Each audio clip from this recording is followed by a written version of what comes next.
구원은 오직 예수 그리스도께 있습니다 라는 제목으로 같이 말씀 나누겠습니다.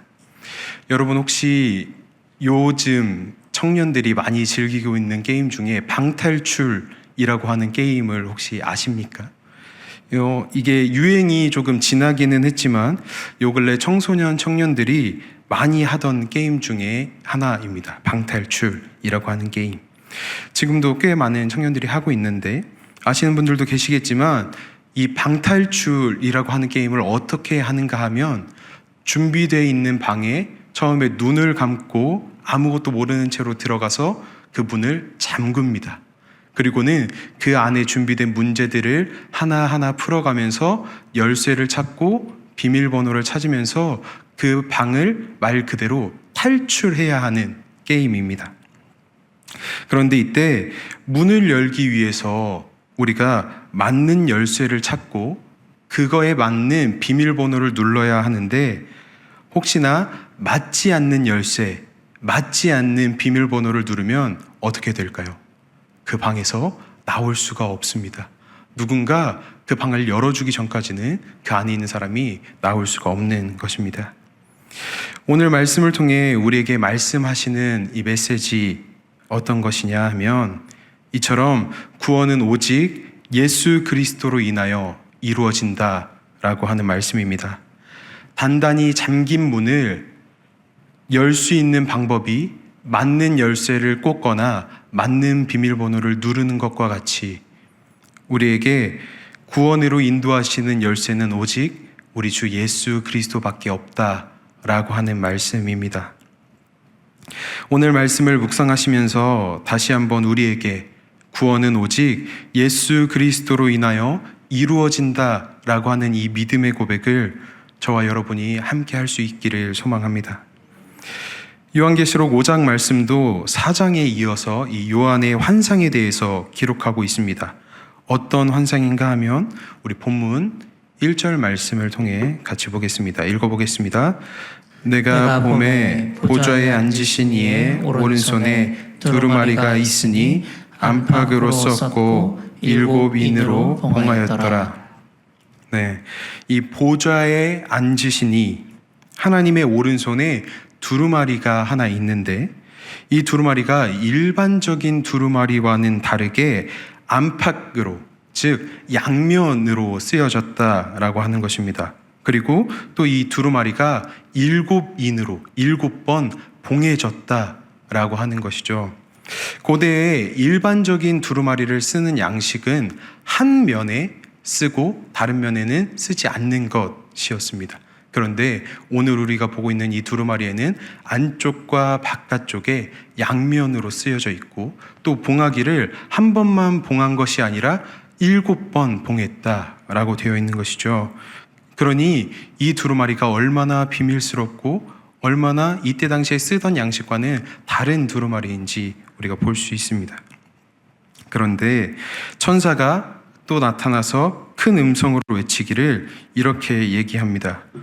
누가 그 두루마리를 펴고 인을 떼기에 합당하냐?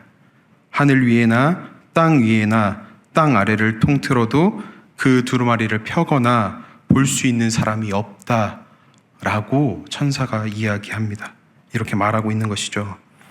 천사의 이 말을 들은 요한이 통곡을 하는데 우리 4절 말씀을 같이 읽어보겠습니다. 그 두루마리를 펴거나 보거나 하기에 합당한 자가 보이지 아니하기로 내가 크게 울었더니. 네, 왜 요한이 이렇게 통곡을 했을까요? 왜 이 두루마리를 펴거나 볼 수 있는 사람이 없다라고 하는 이 천사의 외침에 왜 요한은 통곡하면서 울었는가? 그것은 이 보좌에 앉으신 이의 오른손에 들린 이 두루마리는 곧 하나님의 구속사적인 계획을 상징하기 때문입니다. 이 봉해진 두루마리를 풀 사람이 없다라고 하는 이 말은 하나님의 뜻이, 하늘에서 이루신 그 하나님의 뜻이 이 땅에 실현되지 못한다라고 하는 말씀이기 때문이죠. 당시 상황과 이 묵시문학을 보는 이스라엘 백성들의 상황을 우리가 잠시 생각해 보면 어떤 상황에 있습니까? 지금 이 이스라엘 백성들, 하나님을 믿는, 예수님을 믿는 이 사람들이 어떤 상황에 놓여 있는가? 바로 로마의 압제 속에 있는 상황인 겁니다. 로마의 박해 속에 있는 것이죠. 그러니 이 사람들은 어떻습니까? 하나님의 하늘의 뜻이 이 땅 가운데 이루어지고 자신들이 이 로마의 압제로부터 자유해지기를 계속해서 기도하고 있었던 것입니다. 그런데 요한이 듣기를, 환상에서 듣기를, 이 두루마리를 펴거나 볼 수 있는 자, 할 수 있는 자가 아무도 없다라는 말을 들으니 어떻습니까? 하나님의 뜻이 이 땅 가운데 이루어지지 못할 그때에 우리는 언제까지고 또 로마의 압제 속에서 벗어날 수 없겠구나 라고 하는 탄식이 섞여 있는 것입니다. 서두에 말씀드렸던 것처럼 우리가 방탈출 게임을 할 때 문을 열 수 있는 방법이 있다라는 것을 알았지만 그 문을 열 수 있는 열쇠를 사용하지 못한다라고 하는 것과 같습니다. 우리의 삶에서 생각해 보면 지금 나의 상황을, 지금 나의 이 어려움을 해결할 수 있는 유일한 방안을 우리가 알고 있다라고 생각해 봅시다. 그런데 그 방안을 알고 있으나 이 방안을 실행해 볼 수 없는 상태다라고 생각을 해본다면 우리 성도님들은 어떠시겠습니까? 내가 지금 처해 있는 이 환경, 내가 처해 있는 이 어려운 상황을 내가 어떻게 극복해야 될지 알고는 있으나 그것을 실행할 수 없는 상황이다 라는 것이 내 마음 안에, 내 생각 안에 들어올 때 그 마음이 얼마나 더 미어지고 얼마나 더 답답하시겠습니까?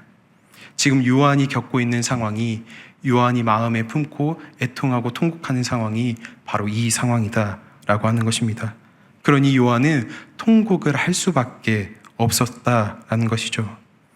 나를 구원하신다라는 하나님의 뜻을 알지만 그 구원을 가능하게 할 수 있는 이가 없다라고 생각된다면 우리 성도님들은 어떤 마음이 드실 것 같으십니까?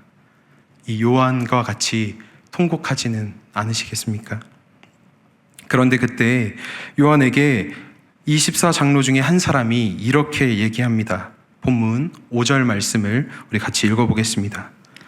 장로 중에 한 사람이 내게 말하되 울지 말라. 유대 지파의 사자 다윗의 뿌리가 이겼으니 그 두루마리와 그 7인을 떼시리라 하더라. 네, 이게 무슨 말입니까? 하나님의 뜻을 이룰 자가 있다라고 얘기하고 있는 것입니다. 유다 지파의 사자 다윗의 뿌리, 누가 생각나십니까? 예수님이 생각납니다. 그래서 예수님께서도 자신이 다윗의 뿌리임을 분명하게 말씀하십니다. 우리 요한계시록 22장 16절 말씀입니다. 같이 읽어보겠습니다. 나 예수는 교회들을 위하여 내 사자를 보내어 이것들을 너희에게 증언하게 하였노라. 나는 다윗의 뿌리요 자손이니 곧 광명한 새벽별이라 하시더라. 아멘. 이 환난과 박해 가운데 있는 주님의 자녀들에게 예수 그리스도만이 하나님의 구속의 역사를 완성하시고 승리를 이루실 분이심을 선포하는 계시다라고 하는 것입니다. 성도 여러분, 오직 우리 예수님만이 구원의 길이시며 구원의 열쇠이심을 확신하며 고백하는 저와 여러분이 되기를 소망합니다.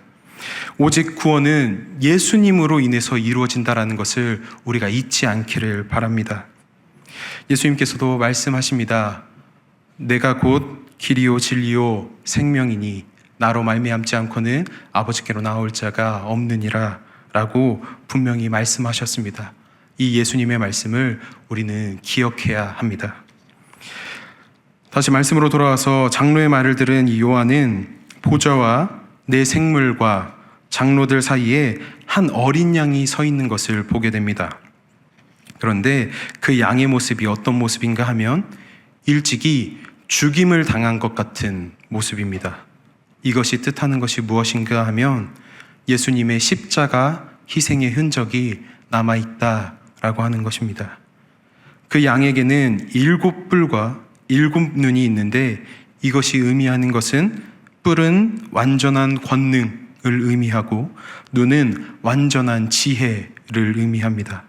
즉 예수님께서는 완전한 권능과 지혜를 가지셨음에도 십자가를 지시며 우리를 감찰하시고 능력을 베푸셨다. 지금도 여전히 베푸신다라고 하는 말씀입니다. 하나님의 뜻을 이루시기 위해 보좌에 앉으신 이의 오른손에서 두루마리를 취하십니다. 하나님의 뜻을 이루시는 예수님 앞에 우리에게서 계속 되어져야 하는 것이 한 가지 있다면 그것은 바로 주님께 드릴 예배입니다. 우리가 하나님 앞에 예수님 앞에 드릴 그 예배가 멈추거나 쉬어서는 안 된다라고 하는 것입니다. 주님께 기도와 찬양을 멈추지 않아야 된다라고 하는 것이죠. 오늘 본문 8절과 9절 말씀입니다. 읽어보겠습니다. 그 두루마리를 취하심에 내 생물과 24 장로들이 그 어린 양 앞에 엎드려 각각 검은 고와 향이 가득한 금대접을 가졌으니 이 향은 성도의 기도들이라.